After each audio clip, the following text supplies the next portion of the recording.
Hello friends, आप सभी लोगों का स्वागत है हमारे यूट्यूब चैनल पर। तो आज हम देखेंगे कक्षा 6 का विज्ञान भारती यूपी बोर्ड का पाठ 3। पाठ का नाम है पदार्थों का पृथक्करण। तो देखिए दोस्तों, जैसा कि हमने इस वीडियो में इस पाठ के प्रश्नोत्तर को लिया है, तो चलिए देखते हैं। प्रश्न नंबर 1 है, सही विकल्प को छांटकर अपनी अभ्यास पुस्तिका में लिखिए। जैसा कि यहाँ पर प्रश्न दिया गया है और 4 विकल्प हैं।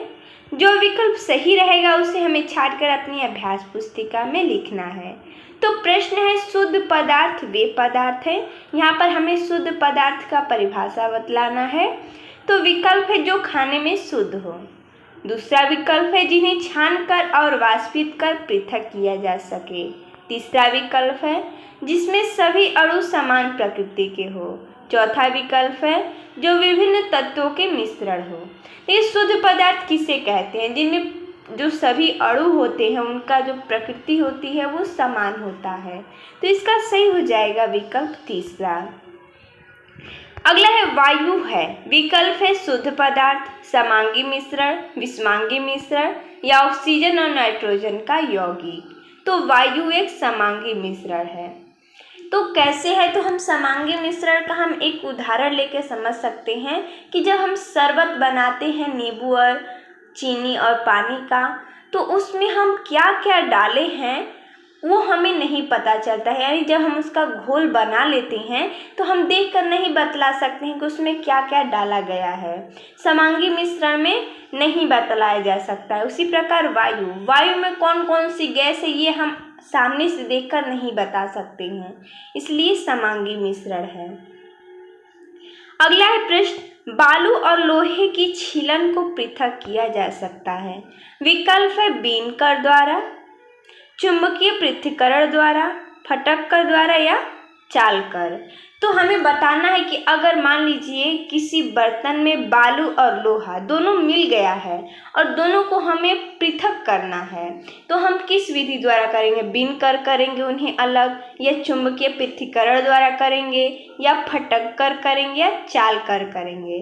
तो ये चुंबकीय पृथक्करण द्वारा करेंगे। चुंबकीय पृथक्करण द्वारा करेंगे। क्यों करेंगे? क्योंकि जो हमारा लोहा है वो क्या है, चुंबकीय द्वारा आकर्षित होता है। तो जब हम उसके पास लेकर जाएंगे तो जो लोहे की छीलन होगी वो उसमें चिपक जाएगी और बालू और लोहे की छीलन अलग अलग यानी पृथक हो जाएगा। तो इसका सही हो जाएगा विकल्प दूसरा। अगला प्रश्न है दूसरा, कोष्टक में दिए गए उचित शब्दों की सहायता से रिक्त स्थानों की पूर्ति है तो शब्द अपनी उत्तर पुस्तिका में लिखिए। तो यहाँ पर कोष्टक में कुछ शब्द दिए गए हैं और यहाँ पर रिक्त स्थान दिया गया है। जो सही शब्द रहेगा उसे हमें अपने रिक्त स्थान में भरकर अपनी उत्तर पुस्तिका में लिखना है। तो कोष्टक में दिया गया भाप है, अपकेंद्रण है, लोहा है, वाष्पन, ऊर्ध्वपातन तथा जल। तो यहाँ पर दिया गया पहला है, यहाँ पर रिक्त स्थान है, विधि दूध से क्रीम को पृथक करने में उपयोग की जाती है। तो कौन सी विधि द्वारा? तो अपकेंद्रण बल द्वारा। देखिए हम आपको इसका दिखा देते हैं जो कि इसमें प्रश्न दिया गया है अपकेंद्रण का। देखिए अपकेंद्रण द्वारा क्या होता है, हम दूध से क्रीम को पृथक करते हैं, ये विधि है उसका। देखिए हम आपको ऊपर करके दिखा देते हैं क्योंकि इसमें एक प्रश्न है जो कि आप यहाँ पर देख सकते हैं, ये है अपकेंद्रण बल द्वारा। यहाँ पर क्या होता है, इसे जब खींचते हैं हम तो ये हमारा दूध से क्रीम अलग होता है। हम इसे पढ़ेंगे तो समझेंगे।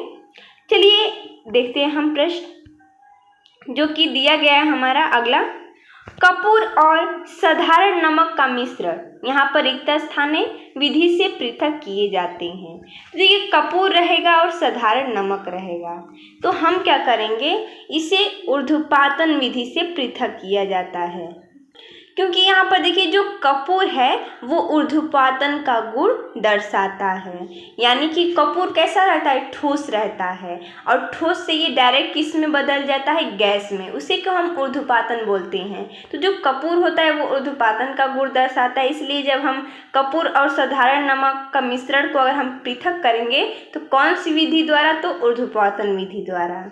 अगला हम देखते हैं, यहाँ पर रिक्त स्थान है और आगे दिया गया है, देखते हैं हम। पहले से यहाँ पर रिक्त स्थान दिया गया है और बोला है कि के छीलन को किसी मिश्रण से चुंबक द्वारा पृथक किया जाता है। तो मान लीजिए चुंबक द्वारा बोला है ना, तो चुंबक किसको आकर्षित करती है? लोहे से बनी वस्तुएं को, यानी कि हम यहाँ पर भर देंगे लोहे के छीलन के मिश्रण को चुंबक द्वारा पृथक किया जाता है। अगला है नमक और पानी के मिश्रण से नमक, यहाँ पर रिक्त स्थान है, विधि द्वारा पृथक किया जाता है। तो नमक और पानी अगर मिश्रण रहेगा उसका, तो हम नमक को किस विधि द्वारा पृथक करेंगे? पृथक का अर्थ ही होता है अलग अलग करना, तो वाष्पन विधि द्वारा। वो वाष्प बन के भाप बन के उड़ जाएगा तो पृथक हो जाएगा। आगे हम देखेंगे आसवन विधि द्वारा, यहाँ पर रिक्त स्थान से शुद्ध, यहाँ पर भी रिक्त स्थान है, प्राप्त किया जाता है। तो आसवन विधि में क्या होता है? भाप से क्या होता है? शुद्ध जल प्राप्त होता है, उसे ही हम आसवन विधि कहते हैं। तो भाप से शुद्ध जल हम यहाँ पर पूर्ति कर देंगे। अगला प्रश्न है तीसरा, निम्नलिखित वाक्यों में से सत्य और असत्य को छांटकर अलग अलग अपनी अभ्यास पुस्तिका में लिखिए। तो प्रश्न दिया गया है, नदियों के जल के तलछटीकरण और छानने के बाद पीने का पानी प्राप्त होता है, ये सत्य है। अगला, चावल के कण महीन छेद वाली चलनी से छानकर पृथक कर लिए जाते हैं, ये असत्य है, तो हम इसके आगे असत्य लिख लेंगे। अगला, समुद्र जल को वाष्पित करके नमक प्राप्त किया जाता है, ये भी सत्य है। अगला, शुद्ध पदार्थ समांगी पदार्थ हैं जिसमें केवल एक ही प्रकार के अणु होते हैं, ये सत्य है। अगला, चीनी का शरबत विषमांगी मिश्रण है, यह सत्य क्योंकि चीनी का शरबत समांगी मिश्रण है। अगला, क्रोमैटोग्राफी विधि द्वारा रंगों का विभेदीकरण करते हैं, ये सत्य है। अगला प्रश्न है, यदि मिश्रण में दिया गया अवयव निम्नवत गुण प्रदर्शित कर रहा है तो इसमें पृथक्करण की कौन सी विधि अपनाएंगे? तो यहाँ पर दिया गया है दूसरे अवयवों से भारी हो तो हम क्या करेंगे? फटकना और ओसाना। क्या करेंगे? फटकेंगे या ओसाएंगे।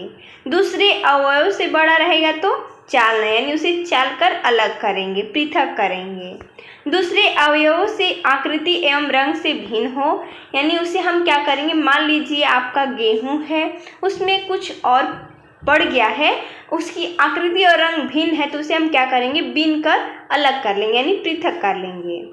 अगर एक पानी में घुलनशील दूसरा अघुलनशील हो, मान लीजिए चावल में हम पानी डाल दिए, तो उसे हम कैसे पृथक करेंगे? छानेंगे या निथारेंगे। अगला है दूसरे अवयवों से भारी हो, दूसरा अवयव डूब गया हो, तो उसे हम अपकेंद्रण बल, जैसे में दूध से क्रीम जब अलग करते हैं तो उसमें क्या होता है? दूसरा अवयव क्या होता है? भारी होता है, और दूसरा अवयव यानी जो क्रीम होता है वो डूब जाता है, तो उसे अलग करते हैं हम अपकेंद्रण विधि द्वारा। अगला प्रश्न पांचवा है, चीनी के शरबत में लकड़ी के कोयले के कुछ छोटे टुकड़े मिल गए हैं, इन्हें आप कैसे पृथक करेंगे? तो देखिए बोल रहा है कि चीनी के शरबत में लकड़ी के कोयले, तो इसे हम कैसे पृथक करेंगे? तो जो लकड़ी का कोयला है वो क्या है? अघुलनशील है।